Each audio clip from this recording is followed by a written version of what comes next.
नमस्ते शिक्षार्थियों।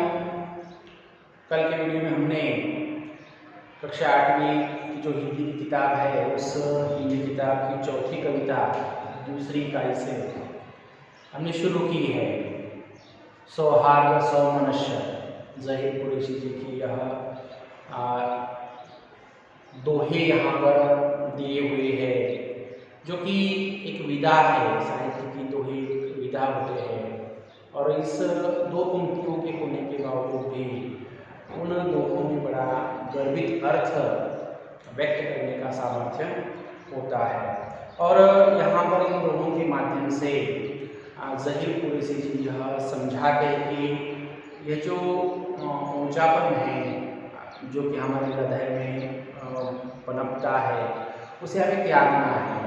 छोटे बड़े का भेद, नफरत, घृणा, इस प्रकार की छोटी भावनाओं को अपने हृदय में जगह न देकर उसकी जगह प्रेम भावना को पनपाने की बात वह करते हैं।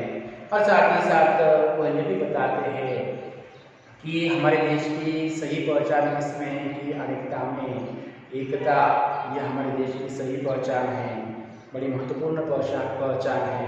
इसलिए वे कहना चाहते हैं या इसके प्रेरित हमें करना चाहते हैं कि हम सब भारतीयों में भले चाहे वह किसी भी धर्म के हो, किसी भी जाति के हो, या गरीब हो या रईस हो, हम सब ने मिलकर सहयोग करते हुए मिलजुल कर रहना चाहिए। यह बात इन लोगों के माध्यम से ये समझाना चाहते हैं।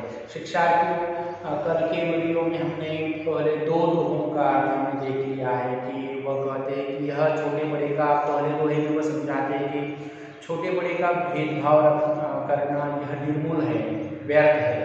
इससे इस तरह की छोटी बातें हमारे हृदय में नहीं होनी चाहिए और ना ही उन्हें महत्व देना चाहिए।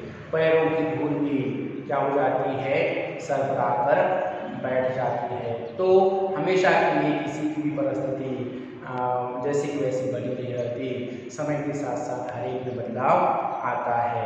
और आगे के दोहे में वो समझाते हैं कि नफरत यह ठंडी आग के समान होती है। वह धीरे धीरे क्या करती है, अपने ही लोगों से स्वयं को, खुद को वह दूर करती है, अपनों से अपने लोगों को अपने से दूर करती है। इसलिए ऐसे ठंडी आग को, नफरत की आग को हमें अपने हृदय में जगह नहीं देनी चाहिए, बल्कि उसके बदले में हृदय में प्यार को जगह देकर टूटे हुए दिल वालों को, उनके दिल को जोड़ने का प्रयास, काम हमें करना चाहिए। देखिए आगे क्या कहते हैं, आगे के दोहे में किस प्रकार वह समझाते हैं। पौधे ने बांटे नहीं नाम पूछ कर फूल, हमने ही खोले बहुत स्वार्थ के स्कूल। स्वार्थ का क्या होता है, स्वार्थ का तो होता है संस्थाएं, और स्वार्थ का तो होता है स्वार्थ, और स्कूल का अर्थ होता है संस्थाएं। यहाँ पर पौधे ने बांटे नहीं नाम पूछ कर फूल, यह जो विभिन्न प्रकार के रंगी बिरंगी फूल बगीचे में खिलते हैं, लेकिन प्रकृति यह निसर्ग किसी पौधे को उसका नाम पूछकर उसे पुष्पित नहीं करता, बल्कि वह मुक्त हस्त से वह क्या करता है, सभी को पल्लवित और पुष्पित करता है। लेकिन हम मानव ही ऐसे हैं, हम मानव ही इस तरह के स्वार्थी होते हैं कि किसी भी काम को करने से पहले हमारे मन में स्वार्थ की भावना आ जाती है और अपने आँखों के सामने अपना स्वयं का स्वार्थ खड़ा हो जाता है। और इस वजह से क्या होता है कि हम अपने अच्छे कार्य से दूर रहते, अच्छे कार्य करने से हम दूर रहते हैं, और साथ ही साथ इस तरह के स्वार्थ के कारण मानव जाति तथा स्वयं की व्यक्तित्व भी क्या हो जाता है, मलिन हो जाता है। इसी तरह उस बगीचे की तरह, उस प्रकृति की तरह हमें क्या करना चाहिए कि सामने कौन खड़ा है, क्या वह गरीब है या छोटा रईस है, क्या वह उच्च जाति का है या निम्न जाति का है, किस धर्म का है, किस धर्म का नहीं होना चाहिए। इस तरह का भेदभाव न करते हुए अपने केवल मानव रूपी धर्म को मानकर अपने कार्य को आगे बढ़ाना चाहिए, या उस प्रकार का व्यवहार, मानवता का व्यवहार हमारे वर्तन से व्यक्त होना चाहिए। तो इस तरह यहाँ पर वह समझाते हैं कि हमने ही खोले बहुत स्वार्थ के स्कूल, मानव ने ही स्वार्थ के स्कूल, स्वार्थ की संस्थाएं खोल रखी है। कई सारी संस्थाएं हैं, यहाँ पर नाम नहीं लेंगे, जिसकी वजह से जिनके द्वारा मनुष्य क्या करता है, पूंजी जमा करता है लोगों, और उसके माध्यम से लोगों को वह परेशान, लोगों से वह पैसे निकालता है, उनका खून चूसता है। ये सब किस कारण हो रहा है या होने दिखाई देता है? अपने स्वार्थ के कारण, मनुष्य के अपने स्वार्थ के कारण। ये मनुष्य ही स्वार्थ है, प्रकृति किसी के साथ किसी प्रकार का भेदभाव वह करती नहीं। गुलाब का फूल बहुत सुंदर है, इसलिए सुबह सुबह उसे पहले प्रकृति खिलाती नहीं है, पुष्पित नहीं करती, और बाकी के फूल उतने सुंदर नहीं है इसलिए उसे 9 बजे पुष्पित कर दिया। ऐसा बिल्कुल नहीं होता। सभी जैसे ही सूरज की पहली किरण धरती पर आ जाती है, वो उसके साथ ही सभी बगीचे के पेड़ पौधे खिल उठते हैं, फूल पुष्पित होते हैं, पत्तियाँ अपने आवाज़ से गुजर करते हुए अपने दिन की शुरुआत करती है। तो इस तरह यहाँ पर ज़हीर कुरैशी जी यह समझाते हैं कि मनुष्य ही स्वार्थ के कारण वह गलत रास्ते पर निकल पड़ता है, चल पड़ता है। इसलिए मनुष्य ने अपने हृदय में स्वार्थ की जगह नहीं देनी चाहिए। अगला गवाह देखिए, धर्म अलग, भाषा अलग, फिर भी हम सब एक, वितरण करते नहीं हमको कभी अनेक। यहाँ पर भारत देश ने कल कहा कि गांधी जी ने कहा था कि अगर दुनिया को अगर देखना है तो कहीं आपको कहीं दुनिया जाकर घूमने की आवश्यकता नहीं है, बल्कि भारत को अगर देख लेंगे तो भी आपको सारा संसार, सारी दुनिया आपको नजर आएगी, देखने के लिए मिल जाएगी। उस प्रकार की अनुभूति होगी। क्यों? क्योंकि उतनी विभिन्नता, दुनिया में जितनी विभिन्नता है उतनी विभिन्नता अपने देश में देखने के लिए मिलती है। यह भले ही हिंदुस्तान है, भारत है, लेकिन केवल हिंदू लोग ही यहाँ पर रहते नहीं हैं। हिंदू लोगों ने ही अपने देश को आगे बढ़ाने के लिए अपना सहयोग नहीं दिया है, मेहनत नहीं की है। तो अलग अलग धर्म है, वह मुस्लिम धर्म है, बौद्ध धर्म है, क्रिश्चियन धर्म है, सिख धर्म है। सभी धर्मों के लोगों ने, सभी धर्मों के भाइयों ने मिलजुल कर इस देश को अंग्रेजों की गुलामी से मुक्त किया, और साथ ही साथ आज आधुनिक युग में प्रगति के पथ पर यह सभी धर्म के लोग कंधे से कंधे मिलाकर उसे आगे बढ़ा रहे हैं। यह धर्म की, यह अलग धर्म अलग भाषा, यह जो बातें हैं, यह बातें हमें हम भाइयों को एक दूसरे से अलग करने में कामयाब नहीं होती।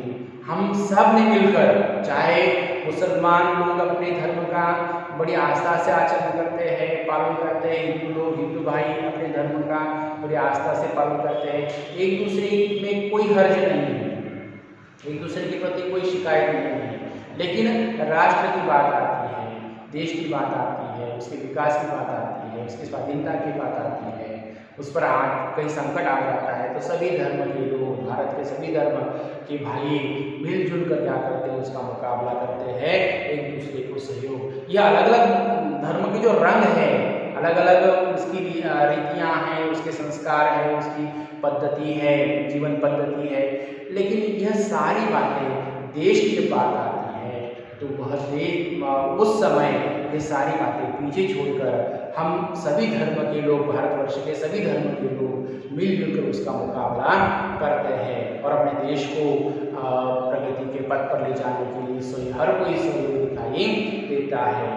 विविध रंग करते नहीं हम सबको अनेक। यहाँ पर कहते हैं कि यह धर्म भाषा हमें एक दूसरे से दूर करने में कामयाब नहीं होते, और ना ही हम अपने इस प्रकार का भेदभाव, हमें इस प्रकार का भेदभाव बनाकर अपने देश को अधोगति तथा अपने मानव जाति के जो धर्म है, इंसानी रूप के जो धर्म है, उन मूल्यों को अपने प्रयोग में हम लोग नहीं चाहते। हम सब अलग अलग धर्म के होने के बावजूद भी हम एक राष्ट्र के हैं, हमारा राष्ट्र एक है, और उस राष्ट्र, उस वतन के लिए हम अपना सब कुछ न्यौछावर करने की तैयारी रखते हैं। इस तरह अलग अलग धर्म के लोग इस देश में होने के बावजूद भी, भाषा के लोग होने के बावजूद भी हम सब में क्या है, एकता, एकता है, अनेकता में एकता है। जो भी करता प्यार को पा लेता है प्यार, प्यार जगत का काम है, रहता नहीं उदा। यहाँ पर अगले दोहे में कहते हैं कि हम जिस प्रकार औरों के साथ पेश आते हैं, मानो कि हम प्यार की भावना से पेश आते हैं तो उसके प्रति हमें प्यार ही मिल जाता है। अगर हम किसी से नफरत से व्यक्त होते हैं, किसी के सामने व्यक्त होते हैं, तो उस सामने वाले व्यक्ति से उसी प्रकार की प्रतिक्रिया आती है। इसलिए हमें हमेशा प्यार भरा वर्तन ही, व्यवहार हमें करते रहना चाहिए, ताकि हमें भी और उससे सामने वाले से प्यार मिलता रहे। प्यार के कारण क्या होता है, प्यार के कारण माहौल सुंदर बनता है, सुंदर हो जाता है। प्यार पाने वाला व्यक्ति अपनी भावनाओं को व्यक्त करने के लिए तुरंत ही प्यार से उसका जवाब वह देता है, प्यार भरे शब्दों से ही वह व्यक्त होता है। इसलिए यहाँ पर कहते हैं कि जो भी करता प्यार वो पा लेता है प्यार, प्यार जगत का काम है, रहता नहीं उदार। ये उदार या आज अगर हम किससे अच्छी तरह से पेश आ रहे हैं तो वो नहीं कहता आज मैं फिर भी आपको अच्छी तरह से पेश आ रहा है, लेकिन फिर भी आज तुझसे मैं अच्छी बात नहीं करने वाला हूँ, मैं कल बात करूँगा, ऐसा कभी होता नहीं है। ये प्यार का उधार रखता नहीं है। जैसे हम औरों के सामने पेश आते हैं उसी प्रकार की प्रतिक्रिया सामने वाले से आ जाती है। इसलिए हमें यह बात हमेशा ध्यान रखनी है कि हमारे प्रत्येक कृति में, प्रत्येक व्यवहार में प्रेम व्यक्त होना चाहिए, प्यार की भावनाएं, प्यार भरे शब्दों से हमें व्यक्त होना आना चाहिए, ताकि सामने वाला भी इसी प्रकार से हमसे व्यक्त हो, हमारे साथ व्यवहार करे। देखो अगला दोहा इस प्रकार है, जर्रे जर्रे में खुदा, कण कण में भगवान, लेकिन जर्रे को कभी अलग न कण से मान। यहाँ पर जर्रे का क्या होता है, जर्रा यानी कण और मान यानी मानो। मान का अर्थ क्या होता है, मानो। यहाँ पर कुरैशी जी समझाते हैं कि खुदा इस दुनिया में जर्रे जर्रे में, खुदा यानी भगवान, मुसलमान धर्म में अपने इष्ट को खुदा कहते हैं, हिंदू धर्म में अपने इष्ट को वह भगवान के नाम से, अलग अलग नामों से उसे जानते हैं। यहाँ पर इस दोहे के माध्यम से जर्रे जर्रे में खुदा, कण कण में भगवान, यहाँ पर वो समझा दे कि खुदा इस दुनिया में दुनिया के जर्रे जर्रे में व्याप्त है, उसी प्रकार भगवान इस जगत के कण कण में व्याप्त है। हम मनुष्यों को यह जानना चाहिए, लेकिन जर्रे को कभी अलग कण से माना। हम मनुष्यों को यह जानना चाहिए कि यह जर्रा और कण एक दूसरे से अलग नहीं है। उसी प्रकार यह खुदा और भगवान भी अलग नहीं है। खुदा और भगवान, इसलिए खुदा और भगवान से, भगवान के नाम पर हमें आपस में झगड़ना नहीं चाहिए, बल्कि भाईचारे से रहते हुए अपनी उन्नति, समाज की उन्नति, राष्ट्र की उन्नति के लिए हमें सहयोग देना चाहिए। यह बात हमें समझनी चाहिए और हमें भगवान को और खुदा को अलग करना भी नहीं है। वे एक ही समझने हैं, एक ही मानने हैं और इस तरह की भावना बनाकर अपने निजी उन्नति के साथ साथ राष्ट्र के विकास के लिए भी हर धर्म के लोगों में सहयोग देना चाहिए। इस तरह की बात इस दोहे के माध्यम से वे समझाते हैं। शिक्षार्थियों, यहीं पर हम रुकते हैं। अगले वीडियो में जो 4 दोहे रहे हैं, इनका अर्थ हम अगले वीडियो में आपको समझाएंगे। धन्यवाद।